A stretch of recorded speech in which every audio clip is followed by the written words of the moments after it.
Welcome to the Physical Product Movement, a podcast by Fiddle.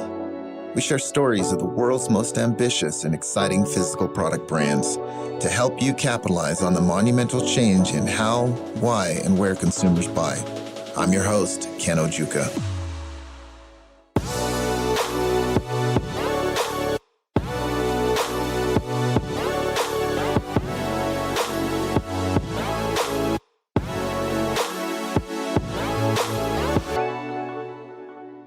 Hey, this is Taylor Howe again from Team Fiddle.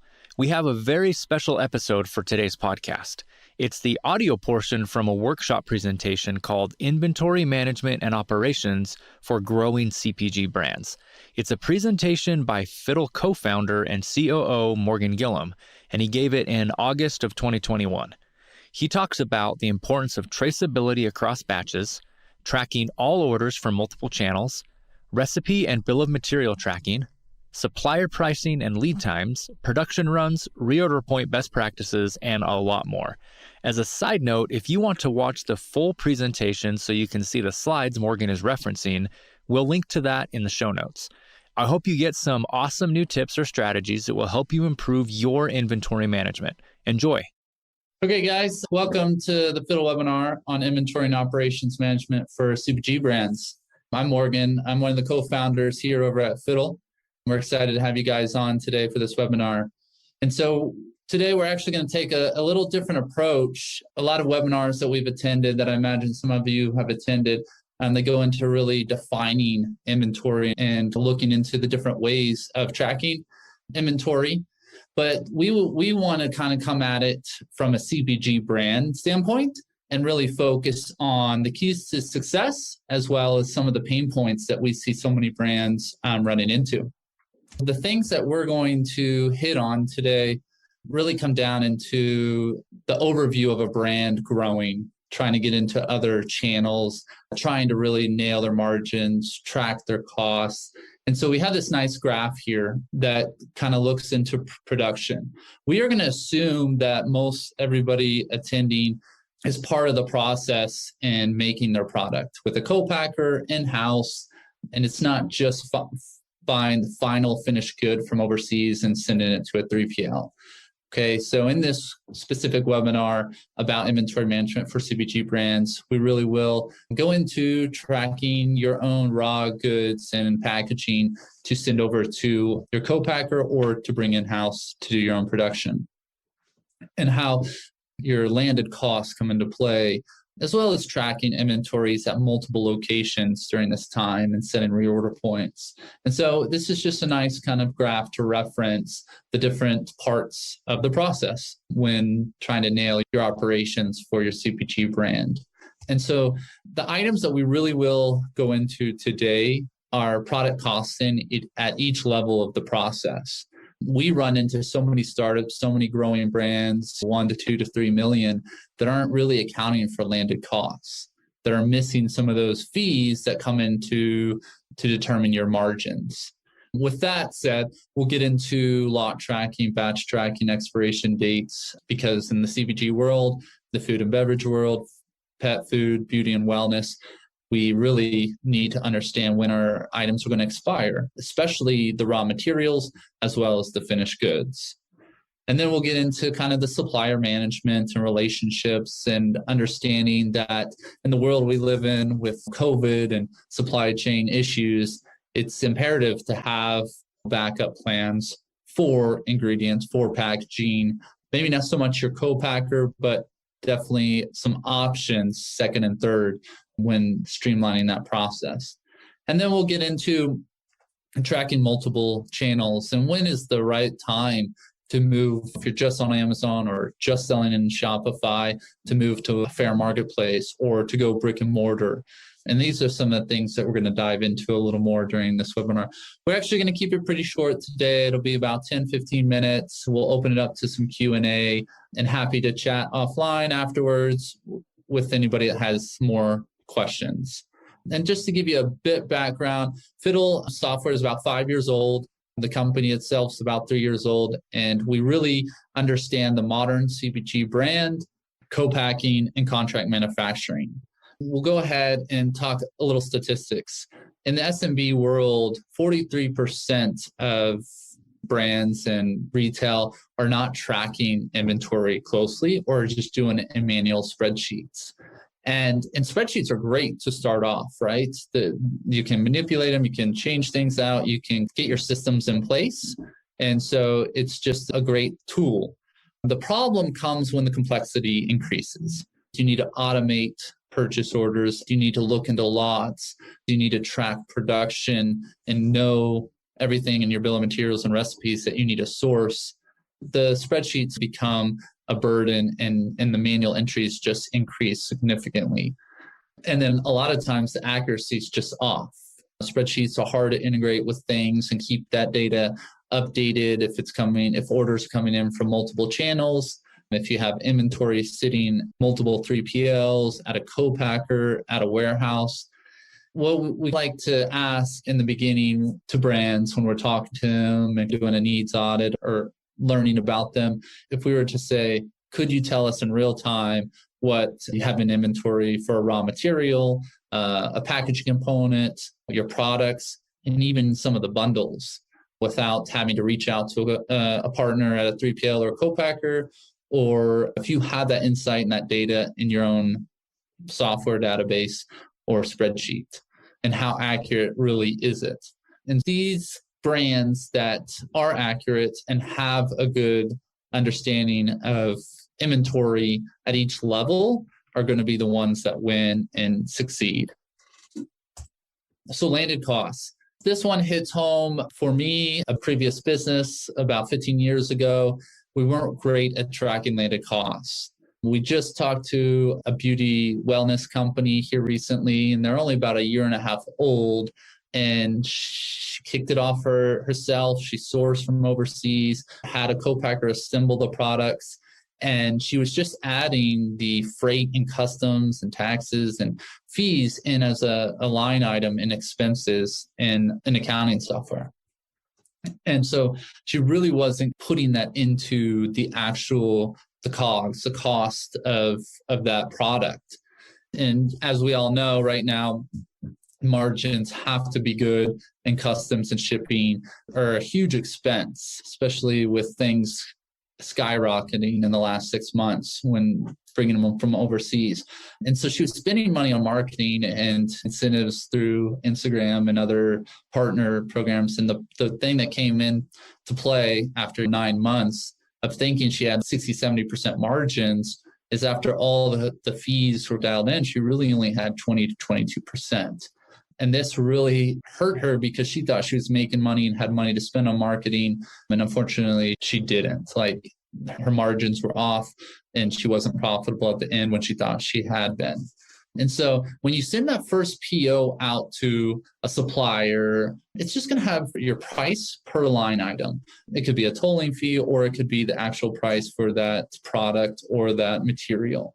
Now, the customs, the freight, the shipping, it's going to come in after the fact. And so a lot of times if we're doing manual POs in an Excel spreadsheet, Google Doc, it's hard to get those fees dialed in and to run reports to see your true COGS, to see that, oh, okay, my landed fully loaded cost is actually not $1.99, it's $2.45, and I just lost 46 cents per product sold. It's really important from the beginning to understand those margins and to make sure you're dialing all the costs and getting that into your true landed costs and run reports to see that. Especially in the beginning, if you're able to adjust pricing to account for this or pass it on through shipping to the customer, potentially that could help make a company more profitable. And then that way you understand your true inventory costs when you bring them all the way in to sell and to produce. Production costs, there's even more that goes into production costs. And we are seeing more and more contract manufacturers and co-packers are being established just as on this almost the same rate as brands are coming out and finding niche categories. So during COVID, it just increased significantly. So many more brands came out and sold online, and we're working with co-packers. And I think there's something like 13% increase in small to medium-sized warehouses for co-packers and 3PLs. And what they're saying is, hey, we can do smaller runs, we can help the startups, we can help these brands.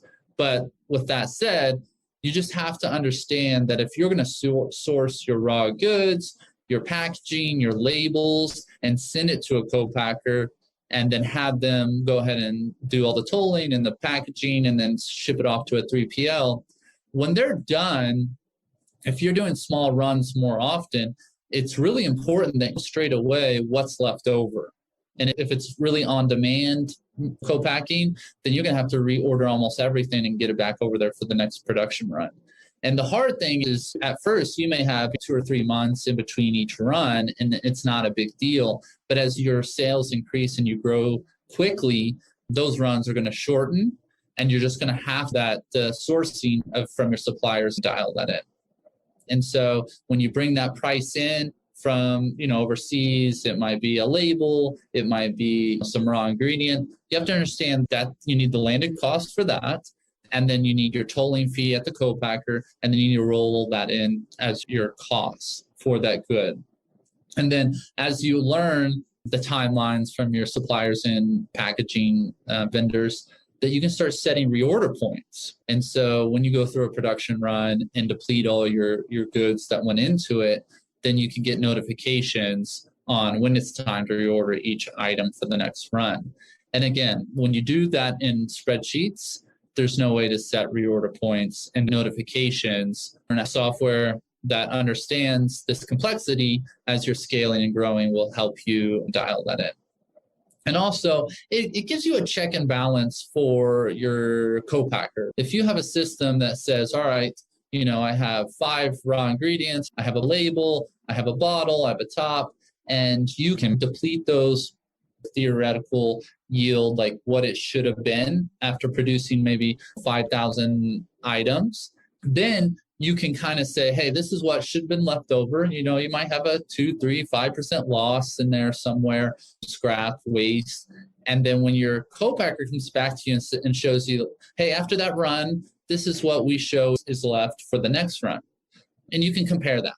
And so if you don't have that data and you don't track it yourself, then you're just trusting that the co-packer is very efficient and has your brand in their interest to produce right and not waste or scrap or use product for other clients. So that is a really good thing to think of, is when you are partnering with co-packers, is to have your own insight to check how the run went. Hope that makes sense. If there's any questions, feel free just to shoot them over and we can get to them. Now, lot tracking expiration dates are interesting in the CPG world, especially food and beverage. When you go big box store and you go kind of supply like the chains, the store chains, they're going to want to know that you have recall and compliance docs in place. And especially if you get some certifications, you want to be organic, you want to be gluten-free, you want to have these certifications so you can sell into specific niches. It's important that you're tracking all that. And having a tool that helps you generate any kind of production documents, helps you track certificate of analysis, helps you kind of create lot numbers when you receive items. It just takes a lot of the burden of having to do it yourself in spreadsheets. We'll give you some averages across lots, and we'll let you know expiration dates. And so it's a nice tool that as you're growing and scaling and adding multiple channels to adopt. So let's say you're rolling out a protein bar and you're going to sell it on Shopify. Right out the gate, your co-packer is going to maybe assign the lot. You don't necessarily need to have tons and tons of automation built into that. But as you take on a second channel marketplace, an in-store sell, it's really important to have all that that you control, that you can have insight into it in case anything happens, contamination, wrong ingredients, nuts get mixed into an item you say is like allergen free, then you can have control of recall and look into all that and keep your brand safe and your brand valuable by the customers you're selling it to. Hope that all makes sense. One other thing that we like to tap into for CPG brands and managing inventory and understanding your costs is the supplier relationship. Lead times come into play quite a bit, especially now with the headaches of supply chain, the price breakdown by tier. In the beginning, when you need really low MOQs, it's nice to find suppliers that will provide that. Inevitably, you're going to have to overbuy occasionally on certain items to get enough in for a production run.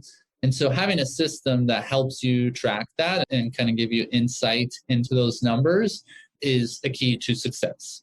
And again, we're talking CPG brands that are involved in the manufacturing, production in some aspect, as well in batch tracking to grow their brand so that you can have those things checked off. So when you go to pitch Costco, Sam's, Target, the chains, and Whole Foods and others like this, that you have everything that they want to see and that you're a great brand to work with. And also, as you're selling online, that you're providing products and you've checked to make sure everything is kosher and good to sell. And having insight into supplier lead times, their MOQs, tier breakdown is just a great tool to help you be successful and scale.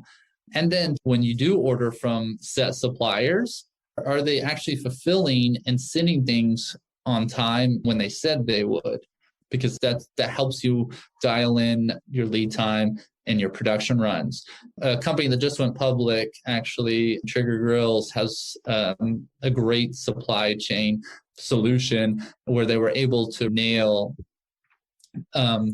their process and create a flow that helped them scale just through the roof and not have to hold on to tons and tons of inventory, which when you hold on to inventory, that's just literally cash sitting on the shelves. And a great example of a bigger company that's been just really successful.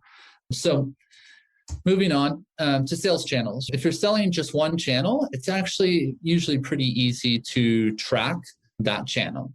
Now, as you're adding the marketplaces, there's tons of food, beverage, beauty and wellness, different marketplaces coming up that you can sell on to get your brand out there and increase revenue.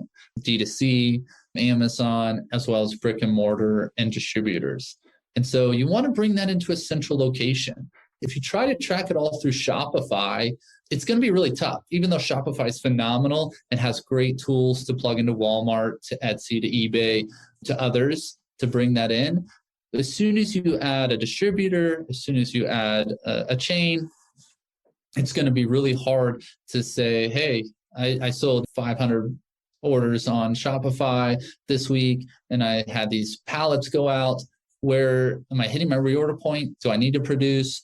So just bringing that all into one place, one central location, so that you can look into when do I need to produce? What's my burn rate? Do I have safety stock? And these things that ultimately, if you run out of stock on Amazon, you're going to be dinged significantly. If you run out of stock for a store or Shopify, it's going to hurt your brand and your relationship with that seller. Making sure that you are tracking those sales. And if you have a great product and you have a great brand, those sales are going to increase really rapidly.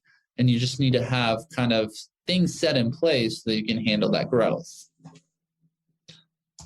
So going on to some of the things that we went over, keys to success, having these systems in place, having the data to be able to present will always help you raise money and connect with capital and find that funding to grow your business. Having insight at your co-packer, at your 3PL in your own database, in your own software, just gives you that reassurance and the real-time information to set reorder points, to send more items over to your 3PL to make sure you don't run out of stock, instead of waiting on those partners to update you. And then lead times, if you can bring down the lead times and have a short production, ordering, sourcing, production timeline, then you don't actually have to spend as much money up front to buy bulk. You can produce more often, and you don't have as much inventory in stock that's going to hurt your cash flow. So dial in that supply chain is huge. understanding accuracy, again, at all locations and COGS is just going to set you up for success. And there's a lot of moving parts, and we understand that. And so that's one of the reasons Fiddle exists today, is the modern CPG brand that is working with co-packers, that's working with suppliers, as well as the 3PL and distributors, needs a modern tool that they can roll up quickly and get value from straight away. And so, we connect with some of the best softwares in the space, and we're excited just about the future of helping CPG brands grow and scale the business. So that's the webinar today. I hope it was helpful to see just the items that you need to nail to be successful. We talk to brands every day, all day, about their pain points. And inevitably, it starts within spreadsheets, just not having the insight and the data available to make the right decisions at the right time. So if anybody has any questions, feel free to chat them, let us know. And if not, we'll go ahead and take this recording and put it up on our website so you can reference it, and feel free to reach out to us. The Physical Product Movement podcast is brought to you by Fiddle. To find out more about Fiddle and how our industry-leading inventory ops platform is giving modern brands and manufacturers full visibility into their inventory and operations, visit fiddle.io. And then make sure to search for Physical Product Movement in Apple Podcasts, Spotify, Google Podcasts, or anywhere else podcasts are found. Make sure to click subscribe so you don't miss any future episodes. On behalf of the team here at Fiddle, thanks for listening.